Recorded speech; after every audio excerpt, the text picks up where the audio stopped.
For today's vlog, samahan nyo na naman ako sa aking panibagong araw. Pinalakas ko na nga yung boses ko dito mga mare para naman masyadong marinig nyo. Dahil nga daw ang boses ko ay para namang ang dami-daming problemang dinadala ay kay naman. O eto na nga for today's video, tayo ay gagala muna. Kaya nga ito naglakad-lakad na nga lang muna kami at thank you Lord dahil uminit na nga ang panahon. Natatawa nga ako sa nanay ko dyan dahil habang naglalakad kami ay talaga naman napakaingay at ang daldal nga. Na para bang pasan niya ang daigdig. Kaya hindi nga ako naboboring kasama to dahil naku, napakadaming kwento. Eto na nga mga mare ko, binabaybay na nga namin tong labasan papunta nga dito sa highway. At talaga namang bumawi talaga ng panahon. Tingnan nyo naman napakainit nga. At dahil nga nababano na nga kami sa loob ng bahay, kaya eto nandito naman kami sa kabila. Yes, opo mga mare ko, umalis ng bahay para tumambay lang din sa kabilang bahay. Mag itong daladala kong bata panay hikab nga, talaga namang kala mo'y puyat na po. Actually mga mare, pagpasensyaan nyo na nga yung mga boses ko kung minsan mahina nga dahil talagang ganun nga talaga yung boses ko. Ngayon ko nga lang nabuhat tong batang to ng ganito katagal dahil nga hindi nga siya umiiyak. Aba syempre mga mare ko, wag mong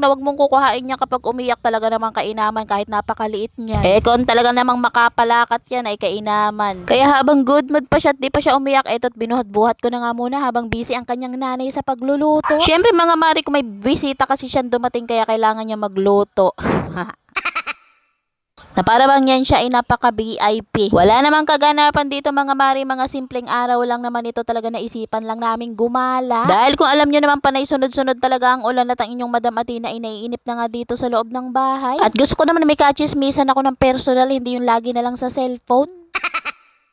At maya-maya nga lang din may mga buwisita pang dumating, kita nyo naman yan, napaka-pogi, sana all.